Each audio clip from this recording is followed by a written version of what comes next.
Hey Leo, Mariah here. It's always a pleasure to be reading for you. I hope you're doing good. I hope you're really well. So I want to go ahead and I want to get into your reading for the month of May, the general spiritual messages, and just see what comes out for you.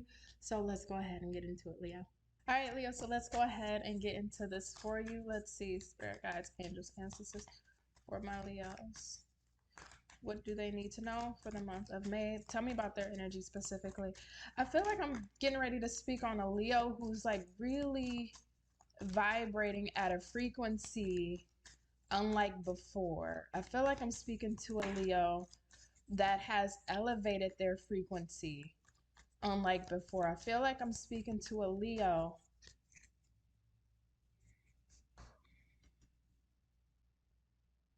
something about isolation. Something about your isolation.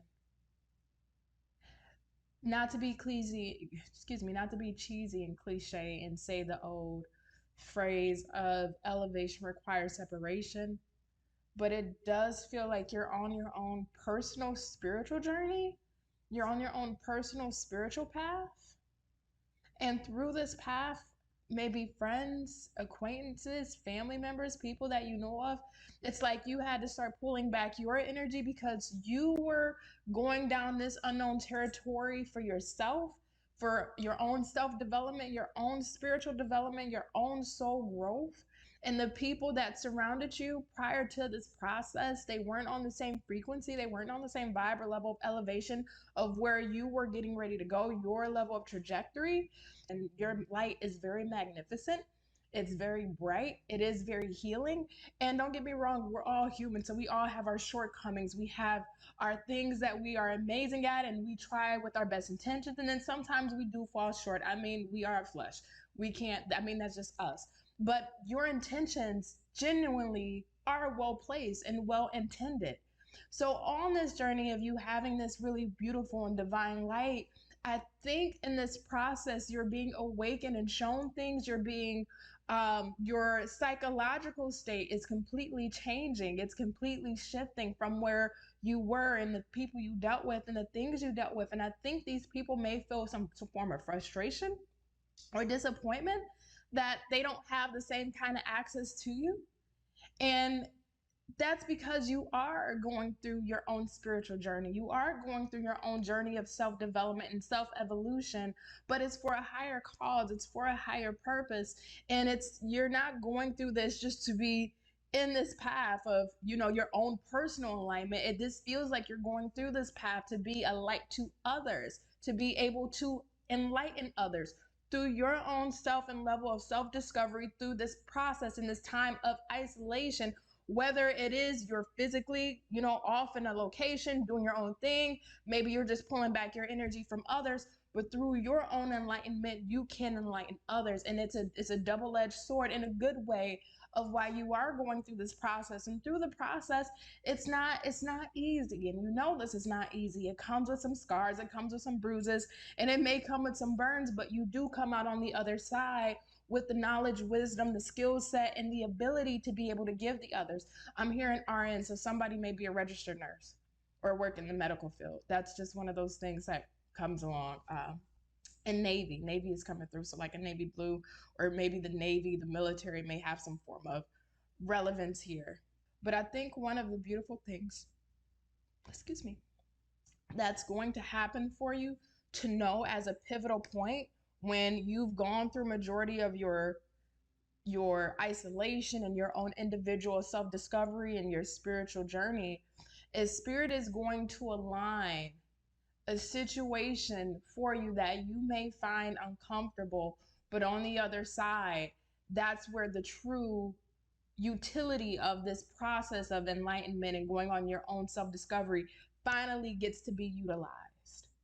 And I think that's going to be the key thing you're going to have to look out for. Not in a bad way, but to kind of track the progress of how far you've come. You're going to know that when you compare old you to new you and where you are now and how much you've done and how much work you've really did on yourself. But then also too, you're going to notice how far you come the more detached and separated degrees of separation you are from the people that you had to separate yourself from because you've elevated.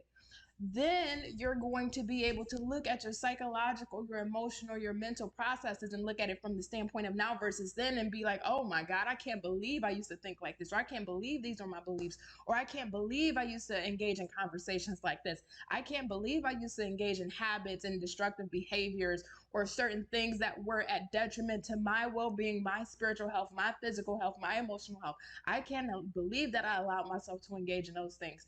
You will be able to compare and contrast and see how far you come.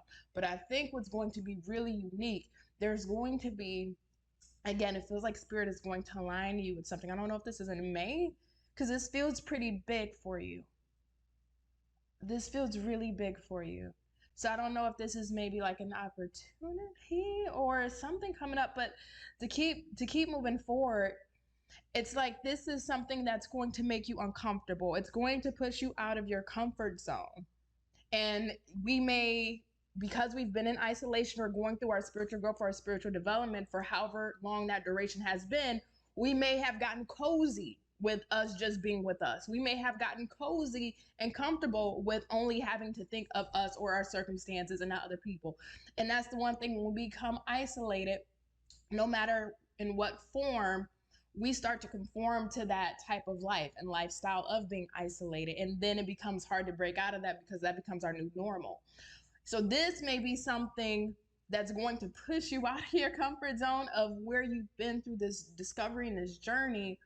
But if you allow yourself to go with it, you allow yourself to face it head on and be up for the challenge and rise to that challenge, this feels like on the other side of what may be out of your comfort zone is where you can then utilize all that you've went through and learned through that period of isolation, whether this is through helping people, being of service to other people, whether it's being able to write a book about your life experience or a memoir about your life experience, whether it's being able to start that podcast and being able to really talk about everything you've been through throughout your life or even through your spiritual journey, whether it's being able to become a spiritual healer or a spiritual teacher or move into spiritual arts in the form of maybe tarot or mediumship or becoming a psychic, because you already have innate spiritual gifts. And this is, I know I ain't talking to everybody, so I don't even want to hear all y'all in the comments. I'm talking to somebody specific because you naturally have innate spiritual gifts within you. So now through the process, it's like, you know that you have this ability. Maybe we didn't really know how to utilize it or take it forward, but we know it's within us. And going through the process of isolation, we're able to start to, as one of the things we have to do through isolation, maybe we're able to really tap into understanding, wow, I was really blessed with some divinity, some divine gifts. Now, what can I do with this? And now going outside of this period of isolation, whenever that comes to an end for you, it's like everything you've learned, went through mentally, psychologically, emotionally, all the things you process from your past to your present to your future, then also understanding that you are spiritually gifted with some form of divination, some divine gift, whether this is being able to be clairvoyant, clairaudient, clairsentient, claircognizant, maybe psychic, maybe good at tarot. There's something here. There's something here. And then now when spirit aligns a situation that pushes you out of your comfort zone, then it's like everything you've learned in that season of isolation wrapped up into a bowl, you now get to present it. You now get to live in that truth. You now get to live in that experience.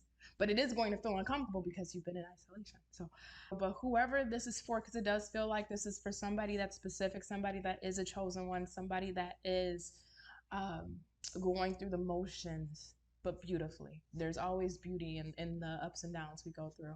I just want to know that I love you. I want you to know that I love you. I completely support you. Do not let those gifts go down with the sunset, okay? Through that period of your own personal isolation, hold on to those things. Keep those things on the forefront, because when you are presented an opportunity, you are going to have to strike. You don't have to, but again, don't let those gifts go down with the sunset. Utilize them. You didn't go through this period for no reason. So do something with it when it's time. Leo, I love you. You take care. You be safe.